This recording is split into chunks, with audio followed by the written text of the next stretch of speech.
Bom dia. Bom dia aos amigos. Começando uma entrevista aqui com o ex-ministro José Dirceu, que vai falar sobre a questão militar no Brasil.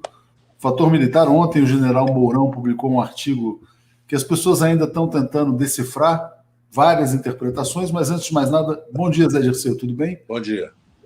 Como é que está a sua quarentena? A quarentena está de bom tamanho, diria assim. Escrevendo as memórias do segundo volume, fazendo esses lives generosos que vocês nos convidam, cuidando da filha, que tem aula online, então tem as tarefas de manhã, lavando, talher, garfo, né? Faca, colher, trabalhando, panelas. E tenho escrito meus artigos semanais que escrevo, trabalhando. Muito telefonema, procurando ajudar nas articulações políticas na medida do possível. Tenho falado com o Brasil todo, tenho falado com as lideranças dos nossos partidos aliados, tenho procurado ajudar na medida do possível. Muito dentro bom. das possibilidades desse momento. E, ao mesmo tempo, sempre procurando ler. Eu estava começando a ler, está até aqui comigo, retomando a biografia do Eugênio Goudin, Inventários de Flores e Espinho, do Márcio Scalercio e do Rodrigo Almeida, da editora Insight. Retomei ali, porque eu tenho lido muito sobre a formação do Brasil. Né? Retomei já na prisão Celso Furtado, todos os nossos clássicos, até o Faoro, Sérgio Buarque de Holanda.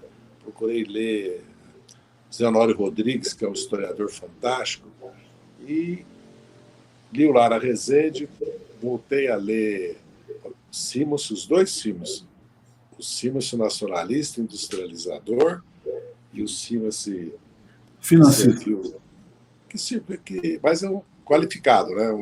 Muito qualificado. Como li também certo, a biografia do nosso Bulhões também. Você deve se lembrar, Zé, dos tempos em que o Simonsen era colunista da revista Exame. Lembro. Ele tinha uma coluna que era brilhante, né? Embora fosse um economista liberal, muito culto, muito erudito, fazia realmente um texto ali primoroso. Né? Assim muito como o Roberto Campos também era um bom colunista. Não, eu li a Lanterna na Popa, eu li do Roberto Campos. É importante. Roberto Campos, como já disse alguém que privou da intimidade com ele era muito liberal, mas quando chegava no governo, virava... Porque ele é um dos fundadores do BNDES, ele trabalhou com a equipe de Getúlio. Aliás, Getúlio fundou o Brasil, né? Eletrobras, Petrobras, BNDES, Sumoc, Camex, Sumoc, depois deu o Banco Central. O Banco Central. Na verdade, ele criou, com Volta Redonda e também com Paulo Afonso, Aço e Energia. Uma vez perguntaram para o Lênin o que era o socialismo camponês. O Lênin disse: socialismo é aço e energia mais sovietes.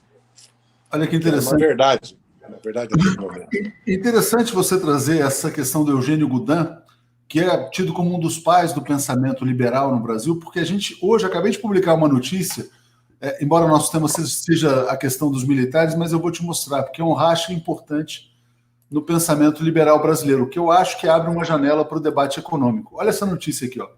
Paulo Rabelo de Castro aponta erro grosseiro de Paulo Guedes e defende mais Estado na economia. Está dizendo assim, olha, que o Paulo Guedes está errando em matéria de aplicação da boa teoria econômica é alarmante. Numa situação de aversão a risco, há uma constrição parecida com a fibrilação do coração. Ele não é o médico adequado para a situação. Quem é o desfibrilador? Normalmente, o governo. E o Paulo Rabelo, você conheceu, um economista liberal, né, abre uma discussão relevante. Como é que você vê essa divisão? Não só conheci, como generoso comigo, foi colaborador do meu blog. Escrevi artigos no meu blog. Convivi muito com ele, discutimos muito, trocamos muitas ideias. Eu vejo que o Brasil não tem alternativa. Um país da dimensão do Brasil, porque o Brasil é um país desenvolvido. O Brasil é uma potência científica. Aliás, a Lancet diz isso. Aquela entrevista de um dos responsáveis pela Lancet. Outra coisa é que nós não desenvolvemos essa potência. E o Brasil tem base industrial, agroindustrial, logística, mercado interno. E tem renda, inclusive, per capita, porque a renda da família brasileira por mês são 11 mil dólares. A concentração de renda é o principal problema do Brasil. Concentração de renda, juros que expropriam a renda nacional na dívida pública, não juro ao consumidor, às famílias e empresas, e a estrutura tributária que concentra a renda. Como não há renda na mão da classe trabalhadora, em geral, dos assalariados em geral, o consumo é um subconsumo. Tem metade do saneamento para fazer, 15 milhões de habitações, 50 milhões de brasileiros estão abaixo da linha da pobreza, mais, né, da extrema pobreza, nós temos 12, 13 milhões. Então, o país, fora a infraestrutura do país, fora a integração da América do Sul, o Brasil tem tudo para crescer 10, 15 anos. Agora, quem pode fazer esse desenvolvimento, já que nós somos um país capitalista e já temos um patrimônio também empresarial, capital, poupança, são os bancos públicos estatais, o Estado planejando, o mercado interno e a revolução científica e tecnológica. Evidentemente, o empresariado, infelizmente, né, o nosso empresariado parece que não tem essa vocação mais. Né? Eu não vejo. Veja essa reunião da Fiesp ontem com o Bolsonaro. O que é aquilo? Quer dizer, aquilo parece um requiem para milhares de brasileiros, talvez para centenas de milhares de brasileiros, porque nós sabemos o que vai acontecer para a economia também se voltar a trabalhar. É evidente que a economia em todo o mundo está sofrendo. Mas a economia brasileira, se persistir nessa linha do Paulo Guedes, de cortar gasto, teto de gasto, regra de ouro, não fazendo reforma tributária. Aliás, o Paulo Guedes fala isso, o juro real no Brasil é um escândalo, é um assalto, 32% em média de juro. 32% de juro para o crédito consignado, que tem garantia de recebimento mensal. 18% para automóveis, 60%, 70% para consumidor de bens de consumo, eletrodoméstico, móveis, roupa, calçado, um óculos, um relógio. Como é que pode? Não estou falando de cartão de crédito, de cheque especial e de crédito rotativo, porque aí já é assalto à mão armada. Quer dizer, a renda nacional não vai para os trabalhadores, não vai para as classes médias em geral, é para uma minoria, vai para as classes altas, fica em 1% da população tem quase... Quer dizer, 10% tem quase a metade da renda, não precisa dizer mais nada. Um dos piores países de concentração da terra e da renda. Não tem imposto sobre grandes fortunas, não tem sobre herança, não tem sobre doação que mereça o nome. Não cobra sobre lucro de dividendos. O imposto de renda é um escárnio. Quem ganha até R$6.000, de 2 a 6 paga imposto de renda, quer dizer, de 2 a 4 paga imposto de renda. Agora, quem ganha mais de 6 paga 27,5, ganha 60, 600, 6 milhões, 60 milhões. Como é que pode? O imposto de renda de pessoa jurídica está 10% abaixo da média europeia, americana, mesmo americana. Então, se não inverter a estrutura tributária e reduzir o juro, nós entregamos 4 trilhões em 10 anos para 17 mil pessoas que ficam jurídicas. Não chega a 15 milhões de pessoas pagando juro que o mundo não paga da dívida pública. O mundo não paga juro da dívida pública hoje, é negativo. Por isso que os países têm 200%, 250% de renda pública. Então, o Brasil tem tudo para crescer agora. O problema é político, é de concentração de renda uma minoria da sociedade. E também da estrutura política do país. Porque você tem uma maioria na Câmara e no Senado, quando você fala em imposto sobre grandes fortunas, você tem 120 votos na Câmara, 20 no Senado. Qualquer medida distribuidora de renda no Brasil é taxada, né, como irracional, né, anticientífica, que vai... Como essa questão do papel do Estado. Quer dizer, até onde nós vamos engolir essa coisa patética, porque quando chega a crise é o Estado que socorre as empresas, os monopólios, os cartéis, principalmente os bancos, é o Estado, somos nós. É o que acaba de ser dito, né, Zé, pelo Paulo Rabelo de Castro, eu acho muito importante, mas esse não é o tema principal, eu queria te aproveitar, eu sei que seu tempo está escasso para a gente passar para outras questões. Só quero ler o comentário do Rogério Matuc, mandar um alô para ele. E o Breno? O Breno não pôde, o Breno pediu desculpas, ele teve um imprevisto, né, teve um problema em casa, não me explicou direito qual foi o problema, mas me avisou agora em cima da hora. Mas, enfim, uma pena, a gente marca numa outra ocasião. Rogério Matuc está dizendo, informar e conscientizar o povo, sobretudo em tempos sombrios de sequestro de percepções e delírio coletivo, é ato revolucionário. Curta, compartilhe, torne-se membro. Eu queria que você abordasse essa guerra que está havendo no governo brasileiro, e, enfim, no Brasil, no topo, ali, entre Bolsonaro e Moro. O que ela está expressando? Porque ontem, quem assistiu o Jornal Nacional, eu não assisti, mas eu soube, o Jornal Nacional traz a notícia do diálogo Moro-Zambelli, protege, de certa maneira, o Moro, porque não mostra tudo que o Moro escreveu, inclusive que ele teria ficado no governo caso conseguisse manter a Polícia Federal sob seu comando, e o Bolsonaro depois vai às redes e abre o diálogo inteiro. O que é essa guerra lá em cima entre eles? Por que eles estão se pegando? O filho do Bolsonaro diz que Moro é o pior caráter que já surgiu no país. Qual que é a sua avaliação a respeito dessa disputa? Briga pelo poder, por 22.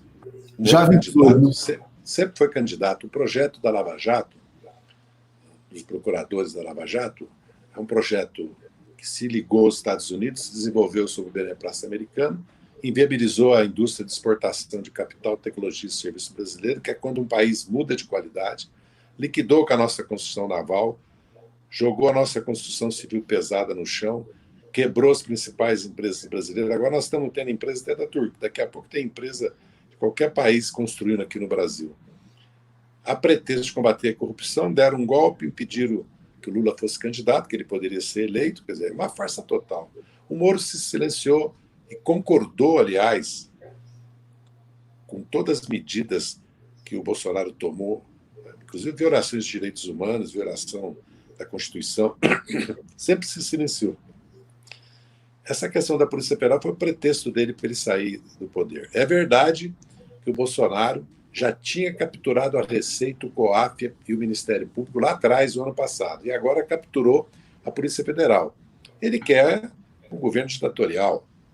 Ele vai procurar fazer uma maioria com o Centrão agora, que depois pode caçá-lo, é um cavalo de Troia, e vai procurar amenizar ou, no máximo, neutralizar o Supremo com a presidência do Luiz Fux, com a indicação de um ministro esse ano, outro no outro. O problema é que o governo dele é um governo de precipício, por causa da política dele com relação à pandemia e também a política econômica, e por causa dele, né? Dele, da família. Ele está se protegendo os filhos. Todo mundo sabe. Isso já é público no país. Que ele tá Não, ele fala na reunião, inclusive, ele fala que tem que proteger a família. Exatamente, de investigações. Essa história do Moro é uma farsa tão grande, eu até estava falando ontem, conversando ontem em público, e acabei não falando sobre isso, que eu me desviei. O retrato da República de Curitiba, que foi uma república como a do Galeão, porque teve um Código Penal, de processo penal e uma Constituição própria, e o Supremo se omitiu, foi conivente, apoiou em determinado momento, é a prisão de todos os personagens que estão nas fotos com o Moro e os procuradores do Paraná, de Curitiba. Pode ver as fotos, começando pelo Zé Richa. Todos aqueles apoiadores, aquela elite ali de Curitiba, do Paraná, que apoiava o Moro e os procuradores, toda aquela fanfarronice da República de Curitiba acabou nas prisões generalizadas, que eles fizeram tudo para, como sempre, certo? Deixar de lado. Inclusive, foi o GAECO que fez todas as investigações. Não foi o Ministério Público. O Ministério Público nunca investigou Curitiba, nem o Moro, nem os procuradores. Quem investigou foi o GAECO, a nível estadual. Né? Foi isso que aconteceu. Então, acho que o Moro é esse personagem, o outro lado da moeda do bolsonarismo, eu diria. Né? O bolsonarismo tem duas faces. Agora, rompido com o Bolsonaro. Melhor para nós, porque o Brasil precisa de outra opção. Essa opção de extrema-direita que o país fez está nos levando a esse impasse e pode nos levar a uma tragédia. Sabe? E a opção da Globo por preservá-lo? Como é que você avalia a postura da Globo de, na edição, tentar protegê-lo? É o candidato da Globo, na sua leitura? Tudo indica. A Globo, na verdade, ela sempre trabalha com a desconstituição da nossa imagem, da esquerda, dos socialistas, né? Do PT, inclusive, né? Principalmente, do Lula. Ela sempre trabalha com isso. Historicamente, ela sempre fez isso. A Globo sempre esteve do lado da direita, do lado das elites no Brasil. Né? Uma coisa é que a Globo tem uma postura que combate o obscurantismo e o autoritarismo do Bolsonaro, que nós devemos, inclusive, louvar. Isso é uma coisa... E que a Globo tem uma postura de defesa, né, da igualdade racial, defesa dos direitos da mulher, defesa do meio ambiente, defesa da ciência, da educação, que não defendia o SUS, não defendia a educação pública, não defendia o papel do Estado.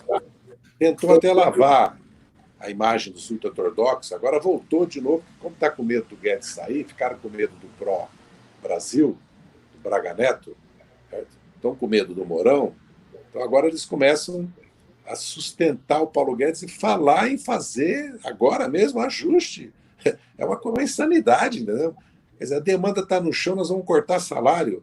Ninguém tem dinheiro para nada, ninguém está comprando nada, todo mundo está sobrevivendo. Como é que se pode falar em congelar salário? Tem problema no serviço público? Tem problema no Estado? Apresente uma proposta de reforma do Estado. Por que eles não apresentam proposta de reforma política, Tuxi? Lembra que o grande problema era o Caixa 2? O grande problema era a corrupção da política? Nunca mais falaram em reforma política, porque reforma política se democratiza o sistema político, nós vencemos a eleição. Esse é o problema deles. O problema grave que eu tenho alertado já há mais de 2 meses é a questão da tutela militar. Quando o general Vilas Boas elogia Regina Duarte, o que nós podemos esperar das Forças Armadas Brasileiras? Quando o Mourão escreve esse artigo, o que nós podemos esperar? Zé, antes de você falar do artigo, só agradecer esse comentário aqui do Renato Francisco, dizendo o seguinte: olha, bom dia, um padre progressista compara o poder militar ao poder moderador de 1824. Além dos 3 poderes, existe o poder de veto do imperador. Conta um pouco, rapidamente, assim, o papel dos militares como esse poder moderador, como é que eles se colocam ao longo da República no Brasil, antes da gente chegar no fator Mourão. Começa com a República. Os militares deram um golpe, fizeram a República. Houve dissensões, houve reações das oligarquias, evidentemente, de São Paulo, de Minas, de vários. O Brasil não era um Estado unitário, a República virou quase uma confederação, porque as forças públicas tinham o mesmo poder que o Exército. Enquanto isso, houve uma revolta da Armada contra a República, e houve, na verdade, uma transição por cima da República do café com leite. Né? As oligarquias agrárias, os grandes proprietários de terra, porque a escravidão acabou, mas a servidão continuou. Né? O Brasil começa a se industrializar depois da Primeira Guerra Mundial, na verdade. Durante a década de 10, surge a classe operária, porque a guerra leva à industrialização, surgem as greves. Os tenentes, que representavam, vamos dizer assim, grosso modo, as classes médias, se levantam contra a República Velha. E o Exército passa toda a década de 20 e 30 em conflito entre si e pelo poder. Temos os 18 do Forte, depois tem a rebelião de São Paulo. São Paulo, a força pública se levanta sob o comando de Miguel Costa, que era ligado aos tenentes, divide os regimentos do Exército e toma a cidade, que é bombardeada pelo governo federal, desde os Altos Santana e pela aviação, inclusive os bairros operários que estavam aderindo. Vamos lembrar que o anarcossindicalismo foi forte no Brasil na década de 10, na segunda metade da década de 10 e da década de 20. Os tenentes triunfam depois da coluna Prestes, da Revolução de São Paulo, surge a coluna Prestes, porque o Prestes se levanta no sul também, se encontra com o Miguel Costa e faz a coluna Prestes. Os tenentes triunfam e viram generais, inclusive, né? O mais famoso, vamos dizer assim, é Juarez Távora, o vice-rei do Norte. Em 32, São Paulo se levanta com participação de ex-tenentes, inclusive generais, que lutam ao lado de São Paulo, e é derrotado. Em 34 tem uma Constituinte. Em 37, o Getúlio dá um golpe com o apoio do Estado-Maior. Quem dá o golpe é o Estado-Maior do Exército. Góes Monteiro pede para Francisco Campos que redige uma Constituinte chamada Polaca, que foi copiada uma Constituição fascista da Polônia. E os militares governam de 37 até 45. E o Dutra governa, eles tentam dar o golpe 50 para impedir a posse do júri, 55 dão um golpe, Lott dá um contragolpe, ou seja, o Exército se divide. Em 61, eles dão um golpe, não permite a posse do Jango. Brizola arma o povo, a Brigada Militar apoia a legalidade, a Constituição. O Terceiro Exército se divide, e aí sai o acordo do parlamentarismo, e o Jango toma posse. E eles dão um golpe em 64, quer dizer, tentaram em 50, 55, 57 tem 2 insurreições da Força Aérea, que era Eduardo Gomes, e esse exército brasileiro, ele se formou na industrialização, defendendo a industrialização, defendendo grande parte do exército da Petrobras, defendendo um país autônomo, mas vai se transformando. Quando chega 64, já é um exército influenciado pelos americanos da Europa, na Segunda Guerra, dos generais da FEB, pró-Estados Unidos, que é bom para o Brasil, é bom para os Estados Unidos. Vejam bem a gravidade, o Brasil mandou tropas para a República Dominicana para fazer uma intervenção, para abafar uma revolução democrática, uma revolução que não era socialista, não era popular, era democrática, contra uma das piores ditaduras que já houve na América Latina. Certo? O Brasil mandou tropas, não precisa dizer mais nada. Evidentemente que o governo Geisel é outra face, né, e fase da ditadura militar que domina de 61 a 84. Então, se nós olharmos, a politização das Forças Armadas é o militarismo, é eles exercendo o poder. Ora, quem tem armas não pode exercer o poder político, não pode participar de política. Claro. Nós damos armas às Forças Armadas, pagamos, gastamos 120, 140 bilhões, e eles agora conseguiram uma reforma previdenciária que eles viraram uma casta. 45% de aumento, já tinha 23% do Temer. Quem é que pode dar? Quer dizer, o Estado brasileiro está falido, mas pode dar 23%, 45% de aumento dos militares? Pode dar para os militares verba de habilitação, ajuda de custo, gratificação de habilitação, não tem limite para aposentar, paridade e integralidade que ninguém mais tem no serviço público. O que é isso? Por quê? Agora, quando a gente chega no processo a presença dos militares, eles, de 88 a 18, vamos dizer, até agora, eles estavam nas casernas, estavam nos quartéis. Inclusive, elaboramos uma doutrina de defesa nacional, uma estratégia. Os governos do PT elevaram o salário dos militares, porque havia uma defasagem grande, deram condições para o reequipamento das Forças Armadas, para a guerra, inclusive, cibernética, uma série de iniciativas. Não é um problema que nós somos antimilitar, entendeu? É evidente que os militares têm que ter uma previdência diferenciada do civil, mas não o que fizeram. Não o que fizeram. Os militares, o que eles fizeram? Expurgaram as Forças Armadas em 64, expulsaram todos que não tinham pensamento liberal de direita, reacionário, conservador, e se constituíram na seguinte filosofia: o povo não sabe votar, nós somos melhores que os civis, que é o positivismo do déspota esclarecido, entendeu? Nós somos parte do mundo ocidental branco, agora cristão judaico, nos alinhamos com os Estados Unidos, quer dizer, uma mistura de corporativismo com preconceito contra a democracia, contra o civil e um elitismo. E mais, total, absoluto não controle do que é ensinado nas escolas militares. Quer dizer, o currículo militar tem que ser um currículo que o Congresso aprova. O poder militar tem que estar submetido ao poder civil em toda a sua linha, inclusive nas promoções. Eles gritam que o presidente da República não pode opinar sobre as promoções. Imagina se todas as instituições do Estado fazem isso. Então, para que tem eleição? Para que eleger a Câmara, o Senado e o presidente? Porque o Poder Judiciário não é eleito, chama poder. No Brasil, não sei por quê. Poder é o poder legislativo, que o poder emana da soberania popular. Como a Constituinte criou o Poder Judiciário, é um poder. Mas, na verdade, poder é o poder legislativo e executivo, constitucionalmente falando. Então, a situação é muito grave, porque é um governo militar, a presidência, o Planalto, 8 ministérios, mais de 3 mil oficiais, e agora eles começam a aprovar portarias e legislação para estarem fora da jurisdição civil, que já tem uma portaria que tira. Agora fizeram essa medida provisória, que é um escândalo, quer dizer, é descriminalização do que o Bolsonaro quer fazer, porque ele é como o Moro. O Moro e os procuradores fizeram as 10 medidas para que eles não fossem depois processados pelos crimes que cometeram, de ilegalidades que cometeram. O Bolsonaro e o Guedes estão fazendo, a pretexto que os servidores públicos não assinam nada. Assinar o quê se eles não fazem praticamente nada?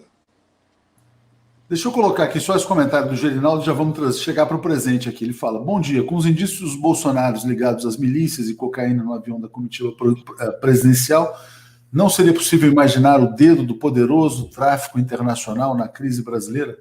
É uma questão, porque aquilo lá jamais foi explicado realmente. Mas eu queria te perguntar o seguinte: mais recentemente, nesse processo, 2016, queda da Dilma, os militares não pareciam ser os protagonistas, eles davam um apoio na retaguarda. Esse processo era liderado pela direita tradicional, que depois começam a chamar a extrema-direita, mas também meios de comunicação, e de repente eles surgem pressionando o Supremo, influenciando esse governo Bolsonaro e tal. E agora a gente está nessa situação em que Bolsonaro é frágil, cede cada vez mais aos militares, como você mencionou, 8 ministérios, 3 mil cargos, cede ao Centrão, e os militares vivem esse dilema: bom, continuar com Bolsonaro ou buscar uma solução direta pelo caminho Mourão. Aí o Mourão lança um artigo no dia de ontem. Esse artigo dele é uma declaração de apoio ao Bolsonaro na sua leitura, ou é o Mourão se lançando, assim como o Temer se lançou para derrubar a Dilma? Não, é uma declaração de apoio à política do Bolsonaro. Pode ser uma vacina dele para não ser acusado amanhã que teve alguma participação no impeachment do Bolsonaro. Isso aí é evidente. Ele critica, é o Bolsonaro refinado. Tirando a baboseira do federalismo norte-americano, nada disso que ele não deu, ou quem escreveu não leu direito. Certo? A verdade repete o que o Bolsonaro fala. Vamos desmobilizar o isolamento horizontal, a culpa é do Congresso Nacional, do Supremo, dos governadores e prefeitos, a imprensa. Não se pode criticar o Brasil no exterior. Na época da ditadura era crime, quadrado na Lei de Segurança Nacional, criticar o presidente, as Forças Armadas, criticar o Brasil no exterior. Vamos lembrar isso. Na verdade, o Mourão, ele só repete o que é óbvio, só não vê quem não quer. Os militares vetaram o habeas corpus para o Lula. O Vilas Boas, o mesmo Vilas Boas agora que elogia o discurso da Regina Duarte, emitiu um Twitter vetando. E o Estado-Maior do Exército publicou uma foto que ele estava reunido no dia do habeas corpus. Ali, na verdade, os militares vêm praticando crimes contra a Constituição, fazendo declarações políticas, e todo mundo se silenciou. Porque lá atrás o Mourão já fez isso e o Heleno também, lá nos nossos governos. E não foram punidos. Né? A verdade, militar não pode participar de política. Se ele optou pela profissão militar, e nós deixamos, e cada vez mais as PMs estão politizadas. Veja bem, as nomeações que o Bolsonaro está fazendo agora são nomeações de PMs da reserva e corpos de bombeiro da reserva, inclusive para o CNBio. Acabou de sair agora. Estão ocupando o aparelho de Estado, ele está ocupando o aparelho de Estado com as suas milícias políticas, seus apoiadores políticos das Forças Armadas e das PMs. Essa é a verdade. Não vê quem não quer. E ele está querendo se apoiar nas suas milícias bolsonarianas, essas que estão aqui em Brasília, que beiram a ilegalidade. Não estou falando das milícias orcrins, as organizações criminosas do Rio, de várias capitais já do Brasil, que a família Bolsonaro sempre elogiou, deu medalha e tem relações. Inclusive, são os principais suspeitos do assassinato da Mariela e do Anderson. É bem que se diga isso, as milícias, não estou dizendo que é a família, mas a família tem relações claras com as milícias, porque são ex-PMs, fora as empresas de segurança que são controladas por coronéis da PM. Ele está falando que vai colocar Alberto Fraga, no Ministério da Segurança. O que nós queremos mais ouvir? E agora, com essa carta do Mourão e a declaração do Vilas Boas, e o papel do Braga Neto e do Ramos. Quem está fazendo a operação do Centrão são os dois. Quem faz a operação do Supremo são eles. Eles estão governando com o Bolsonaro. Não é que eles estão governando contra o Bolsonaro, eles estão governando com o Bolsonaro. O governo já é militar. O governo já é militar. Eu sei, mas aí tem um ponto muito interessante no artigo do Mourão. Ele declara apoio, mas ele também fala da dimensão da crise. Será que não tem não só uma vacina para não parecer traidor, mas também uma vacina para um eventual desembarque, dizendo, olha, o barco está afundando.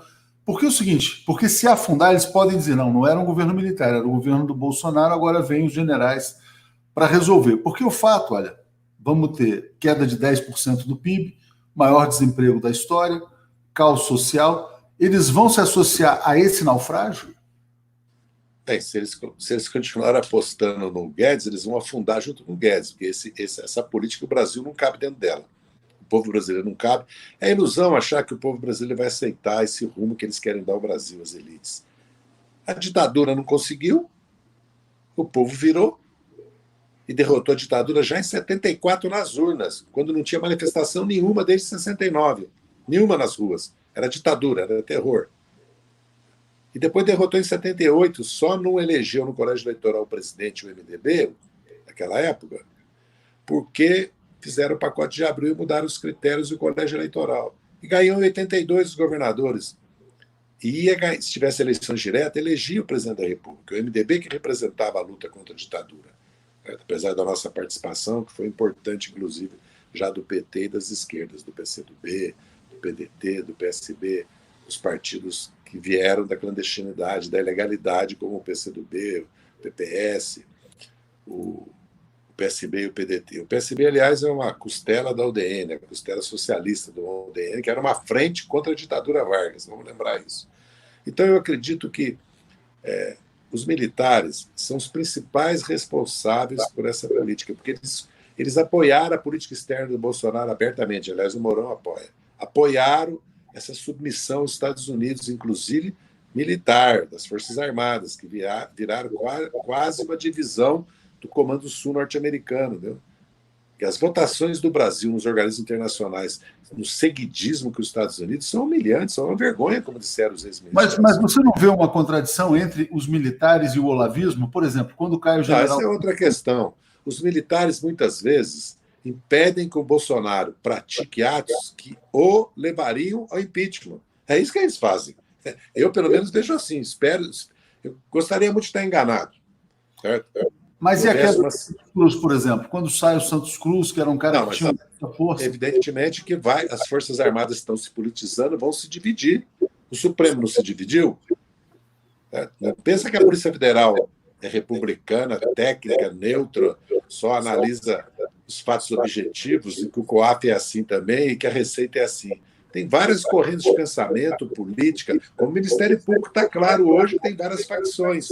As Forças Armadas vão se dividir, vão se tornar vítima dessa participação. Aliás, o Geisel não teve que praticamente mandar prender o Frota? Agora, o Costa e Silva não deu um golpe no Castelo Branco? Hein? O Geisel não era... O Médici queria o Geisel? Não. Então a história nos ensina. Os militares não lutaram entre si durante a década de 20 e 30 inteirinha. Certo? Se mataram. Não é verdade que só houve assassinatos, entre aspas, na rebelião de 35, que o Partido Comunista foi um dos principais atores. Sempre houve isso. Aliás, o irmão do Joaquim Távora, irmão do Juarez Távora, morreu em São Paulo combatendo. Então, eles estão adotando um caminho, se eles não se retirarem imediatamente da política, os militares não podem ocupar cargos no governo como estão ocupando, inclusive militar da ativa. Agora, então, parece que eles querem exercer o poder, eles querem o poder. Pois é, aí olha que interessante, olha essa colocação do Fernando Henrique Cardoso, que foi, a meu ver, uma peça determinante no golpe de 2016, e ele achava que iria conduzir a ponte para o futuro. O futuro era um governo do PSDB. O plano talvez seria colocar o Aécio eleito, e aí veio toda a desmoralização, enfim. Aí ele fala assim, dias atrás, FHC vê risco de Forças Armadas tomarem gosto pelo poder.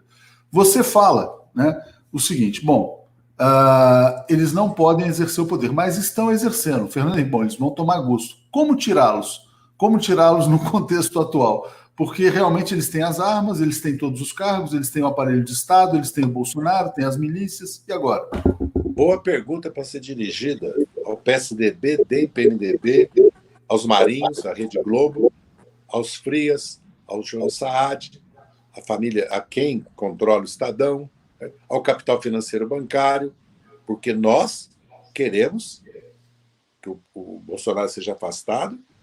Na verdade, nós queremos eleições gerais, porque a eleição dele foi fraudada com os fake news, com dinheiro ilegal que financiou a campanha, que tem uma ação no TSE. Mas vamos para a realidade. A realidade é que o impeachment não anda porque há medo da tutela militar e há o medo também da alternativa de esquerda em 22.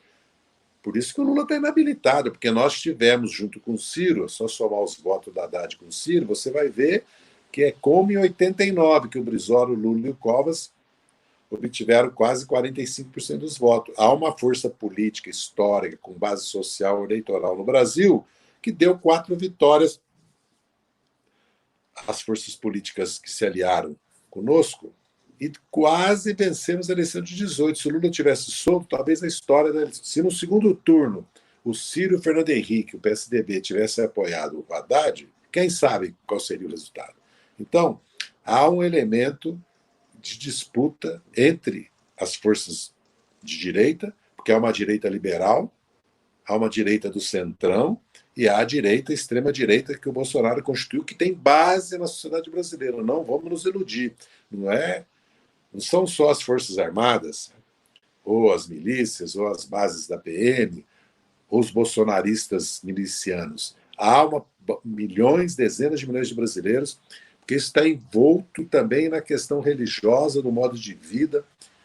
É por isso que ele explora, não está falando agora em plena crise que vai apresentar um projeto sobre gênero, ideologia do gênero, não tentou aprovar a escola sem partido, não mistura o Estado com a religião, não estimula todas as posições que são religiosas legítimas, nós não devemos ter preconceito, não devemos ter nenhuma política de considerar que os evangélicos não têm o direito de fazer política, eles têm o direito.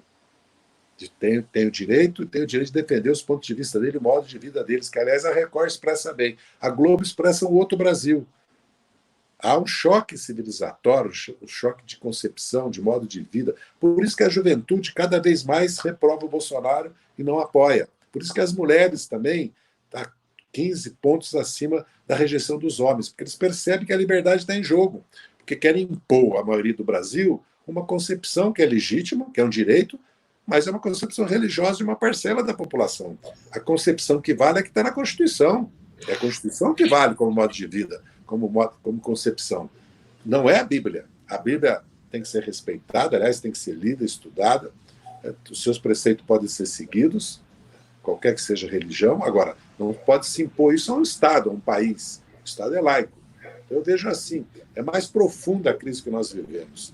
Porque também ela vai bater agora na crise mundial do capitalismo financeiro. Essa crise que a pandemia mostrou as vísceras também. E o modo de vida, inclusive, vai ser questionado, o uso da água, da terra, a apropriação da terra urbana, o transporte, o consumo, a produção.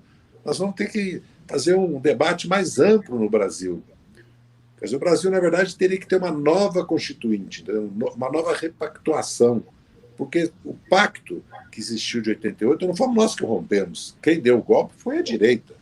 Rompeu o pacto político e depois desmontou Temer, Bolsonaro, estão querendo desmontar o pacto social, que é o SUS, que é a educação pública gratuita, que é a Previdência, que é o salário mínimo, que é a distribuição de renda, que é a LOAS, que é o BCP, que é o FAT, que é o Fundo de Garantia, que é a habitação popular, saneamento. Porque senão, como é que a classe trabalhadora participa da renda nacional se não tem Estado? Só com salário? Mas eles não dão aumento salarial, eles dizem que salário é inflação, que salário aumenta custo. Em vez de fazer reforma tributária, baixar o custo do juro, mudar a logística e fazer revolução científica, eles querem cortar a participação do trabalho na renda nacional para resolver os problemas que eles mesmos criaram. Entendeu? Então o país não tem acordo conosco, entendeu? Não vai ter acordo conosco, nós vamos lutar. Olha que interessante aqui o comentário do Rivelino, está dizendo: a direita vendeu nossa liberdade para voltar ao poder. A gente está nesse nó, né? Todo mundo sabe, e a gente, voltando ao início da conversa, que o modelo Paulo Guedes é totalmente inviável. Você também contou que ao longo das histórias os militares já se pegaram em várias ocasiões, um dando golpe no outro, eles se matando, etc. e tal. Bom, isso está repleto de exemplos. Será que não é previsível que o Mourão arme o bote para cima do Bolsonaro, até para fazer a guinada econômica? E se não for o Mourão, que o Braga Neto faça um bote em cima do Paulo Guedes, porque o Braga Neto era o general, em tese, lá do Pró-Brasil. Não vai acabar se impondo um programa de investimentos, de mais Estado, de infraestrutura, totalmente antagônico a esse projeto neoliberal? Aliás, essa noite, nas insônias que nos acomete de tempo em tempo, eu estava pensando que deu o plano Pró-Brasil, porque era um papel, né, de algumas páginas, não que fosse uma coisa... não estou querendo desqualificar, mas não era o plano ainda, certo? Evidentemente que o Brasil tem obras maduras, com grande retorno, são poucas não, centenas, que podem ser retomadas e nós não precisamos usar as reservas cambiais, nós temos bancos públicos, nós temos Banco do Brasil, Caixa Econômica, BNDES, BNB, que tem ativos, que podem emprestar 8 vezes esse ativo, são bancos de baixíssima inadimplência, muito bem governados, tem boa governança. Infelizmente, estão vendendo os principais ativos desses bancos a preço de banana, estão desconstituindo esses bancos, mas temos, não precisa orçamento da União, e tem capital privado. Agora, o país precisa crescer. Para o país crescer, não pode ser esse juro, não pode ser essa concentração de renda. Então, eu acho que viável é apresentar um plano para o Brasil.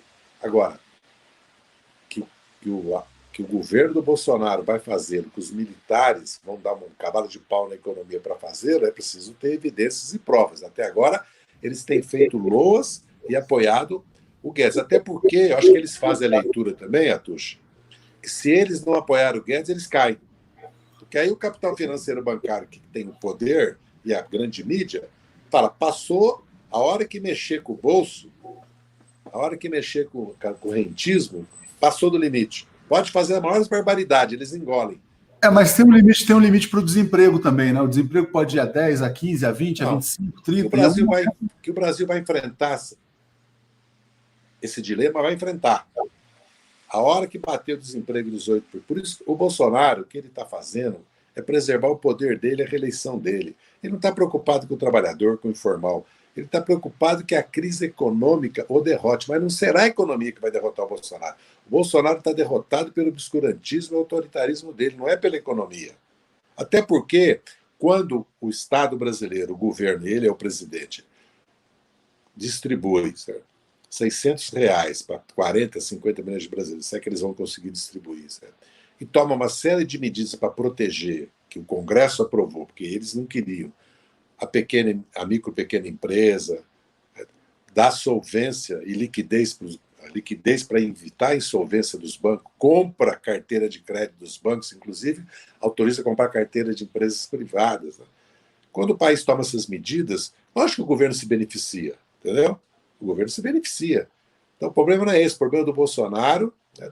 A política econômica é legítima, ele foi eleito, ele pode aplicar, nós vamos nos opor e vamos tentar ganhar a eleição. Agora, o que ele não pode é violar a Constituição, querer governar o Brasil de maneira ditatorial e não pode rasgar a Constituição com o obscurantismo dele e destruir a ciência, a tecnologia, a educação, a universidade, querer impor um modo de vida aos brasileiros.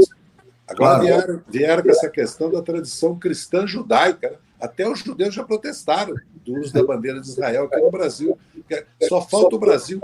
A foto do pró-Brasil, a foto, são crianças loiras, de olhos claros. Diz tudo.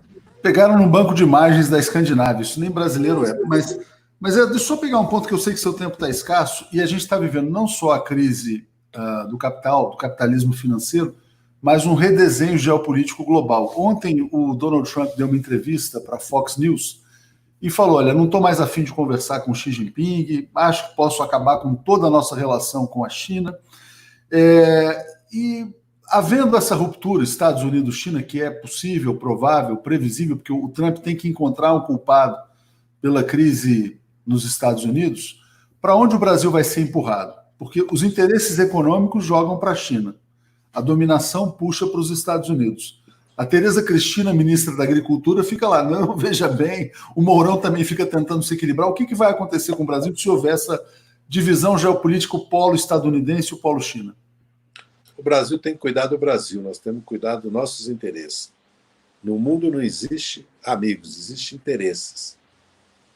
Existe solidariedade em determinados momentos da história. Existe pactuação, como depois da Segunda Guerra Mundial, pactuaram, regulamentar o mercado de capitais, na verdade, impedir o que aconteceu depois na década de 80 e 90.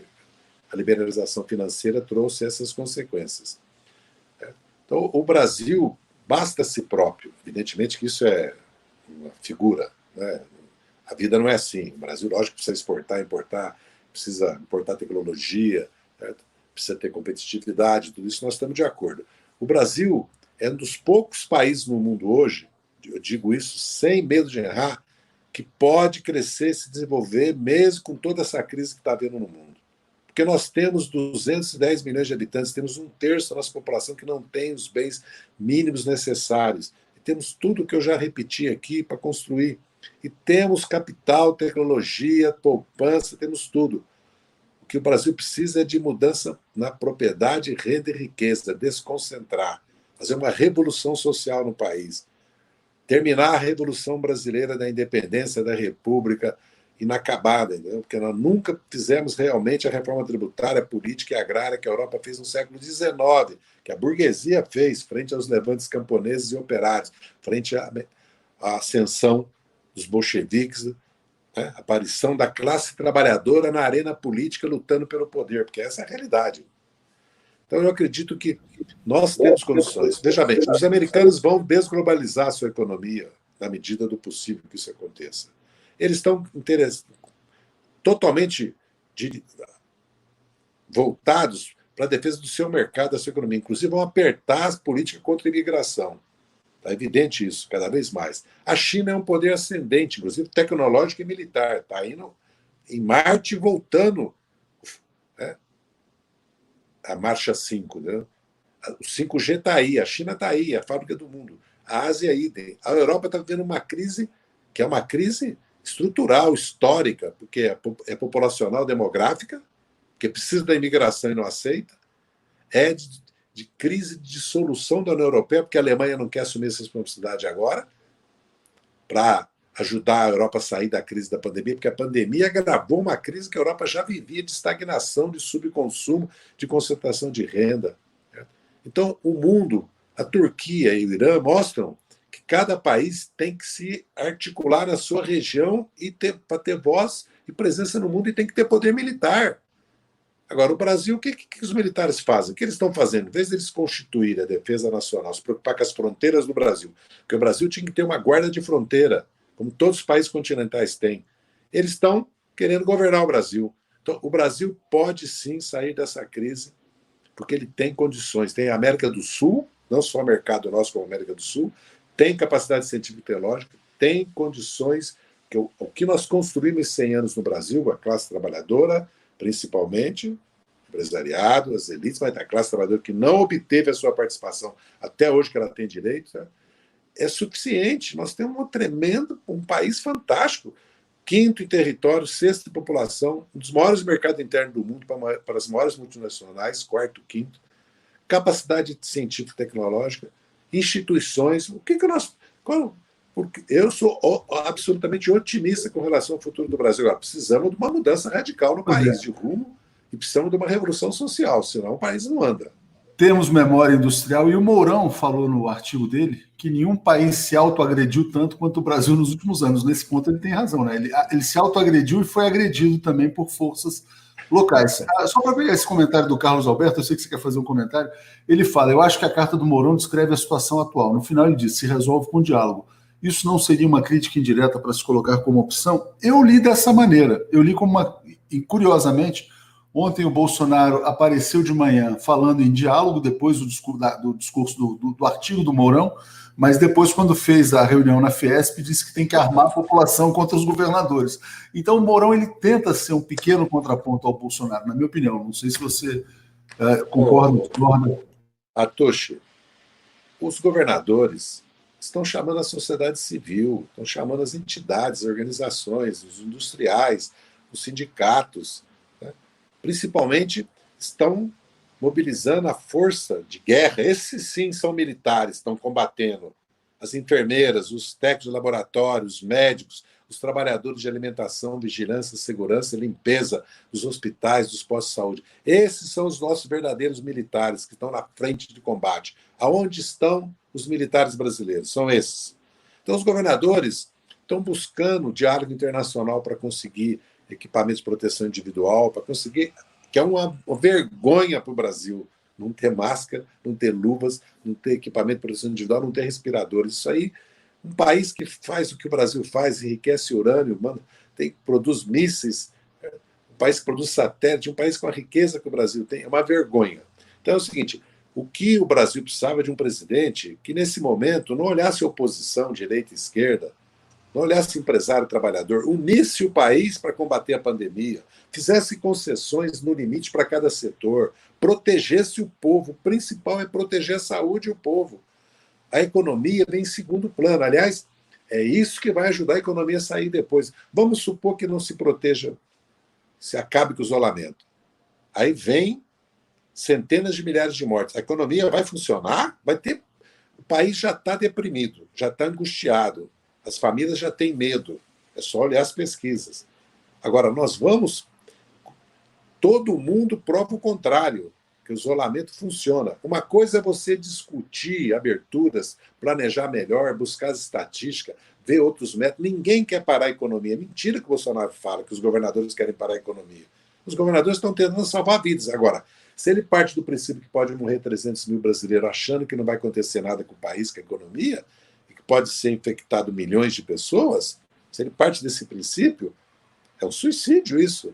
Então, o que se espera de um presidente numa crise como essa, como o Alberto Fernandes está fazendo, né, como outros presidentes estão fazendo, todos os presidentes do mundo estão fazendo, né, até o Trump foi obrigado a montar um comitê científico, a chamar todas as forças da sociedade, e os governadores dos Estados Unidos também, porque nós estamos enfrentando uma pandemia, é uma crise humanitária. Evidente que cada um luta pelos seus interesses, procura... Agora, tem um limite. Agora, não. O que ele fez? Ele aprofundou a crise política e declarou guerra. Guerra à oposição, guerra ao legislativo, guerra ao judiciário, guerra aos governadores, e jogando um empresário contra o outro. Porque se você observar, os bancos multinacionais estão na linha da Globo. A indústria de telecomunicações, as telefônicas, as grandes empresas internacionais, todas estão contra essa orientação dele. Ele está explorando, certo, um sentimento religioso e um sentimento de extrema-direita que existe na sociedade e explorando aquilo que ele mesmo causa. O trabalhador que não tem renda e que não obtém essa renda porque é impedido de trabalhar pela pandemia. Não é pelo isolamento. Quem está impedindo o trabalhador de exercer sua profissão é a pandemia. Quem produziu crise econômica é a pandemia. O que tem que ser resolvido é a pandemia. A crise econômica é consequência que a economia nossa já andava pelas tabelas, andava de lado, né? Que nem caranguejo, Claro. que nem tartaruga. Já era uma economia totalmente enfraquecida, totalmente debilitada, totalmente sem rumo, sem futuro, só promessa. A reforma trabalhista vai crescer, a reforma previdenciária vai crescer, a privatização vai crescer. Nós já sabemos, pela experiência de todos os outros países, inclusive da América do Sul, que isso não é verdade.